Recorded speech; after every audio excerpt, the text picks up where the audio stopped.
শত্রুরা হুঁশিয়ার সাবধান, ওলামায়ে কেরামের শত্রুরা হুঁশিয়ার সাবধান। নারায়ে তাকবীর। আল্লাহু আকবার।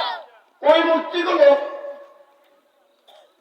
ভাঙা লাগে নাই, আমাদেরকে 2021 সালে ঢুকিয়ে দিয়েছে। আমিও লাগাতার 32 মাস, আল্লামা মামুনুল হক 3 বছর 1 মাস এভাবে জেল খাটতে খাটতে আলেমরা জেল খেটেছে। আল্লামা মামুনুল হকের চোখ থেকে পানি ঝরেছে। দৈনিক নফল নামাজে 6 পারা কোরআন তেলাওয়াত করতেন। আমি 3 দিনে 1 খতম করতাম, গড়ে আমার কয়েকশো। আল্লাহ আলেমদেরকে জেলখানায় নেন 2 কারণে। একটা হলো আলেমদের ইবাদত ঠিকমতো করার কারণে, ইসলামের কারণে। আরেকটা কারণে আলেমুল আমাদেরকে জেলখানায় নিয়ে শক্ত বানায়া যোগ্যতা করে আল্লাহর সাথে সম্পর্ক করে বের করে পরবর্তীতে আল্লাহ আলেমদেরকে রাষ্ট্রের জিম্মাদারি দান করে। ওটা ভবিষ্যতে দেখবেন আল্লাহর বিচার। মামুনুল হক, আমি বেরিয়েছি রমজানের 3 দিন আগে, মামুনুল হক সাহেব বেরিয়েছেন রমজানের পরে। আল্লাহর বিচার আনকমন হয়েছে, বান্দা কল্পনা করতে পারে নাই। বেরোনোর সময় জেলাকে বেরো এসছি, রুমগুলোকে রং করে রাখেন। জেলার আমাকে বলে, হুজুর কেন? বললাম আমরা যাইতেছি, তাদেরকে পাঠাইতেছি। আমাকে বলে, এটাও কি সম্ভব? বললাম আরশে আজিমের মালিকের কাছে কিছু না সম্ভব না। ঠিকই বেরিয়েছি, আল্লাহ একটা একটা করে লাইন ধরে সব ঢুকে দিচ্ছে। বিচার কার? আল্লাহ বিচার করেছে। ওরা আমাদেরকে জেলখানায় ঢুকিয়েছে, ওরা আলেমদেরকে জনগণ থেকে দূরে সরানোর চেষ্টা করেছে। আল্লাহ তাআলা আলেমদেরকে জনগণের মুখে মুখ লাগাই দিছে। আজকে যেখানে যায় হাজার হাজার লাখ লাখ মানুষ, আমাদের যেখানে যায় লক্ষ লক্ষ মানুষ।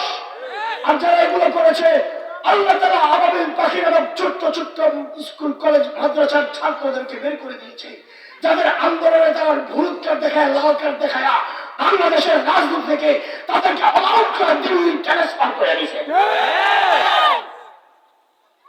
আর মূর্তিগুলোর গলার মধ্যে রশি লাগায় হাসতায় টাইনা টুকরো টুকরো করে বুড়িগঙ্গায় পাঠায় দিয়েছে।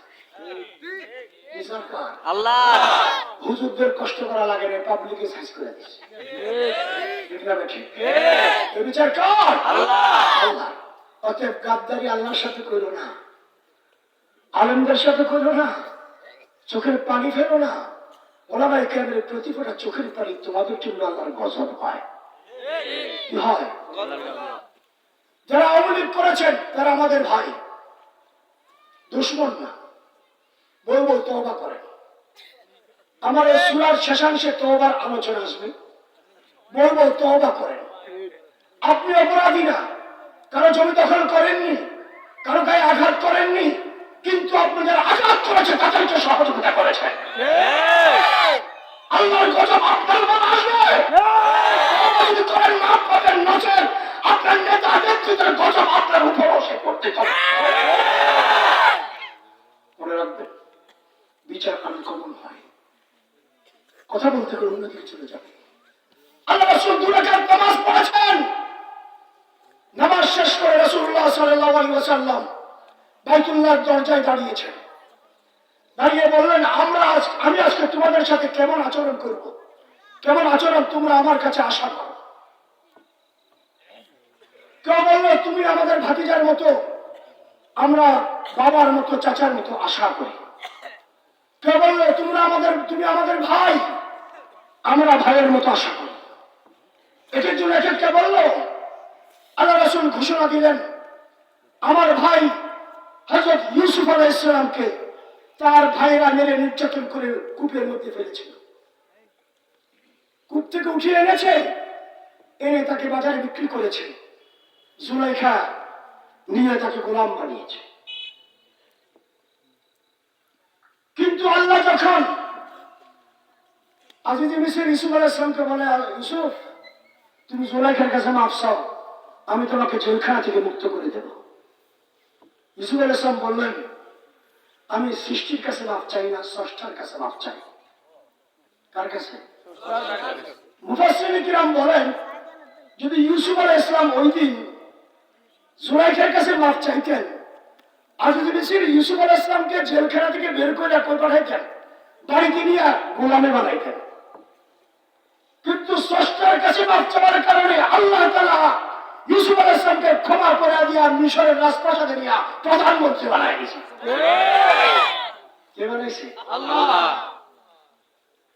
জেলখানায় মাত্র 3 জন আলেম ছিলাম তখন আমরা, আল্লামা মামুনুল হক, আমি আর বাড়িদারের মোহতামিম জমিয়তুল উলামা ইসলাম করে।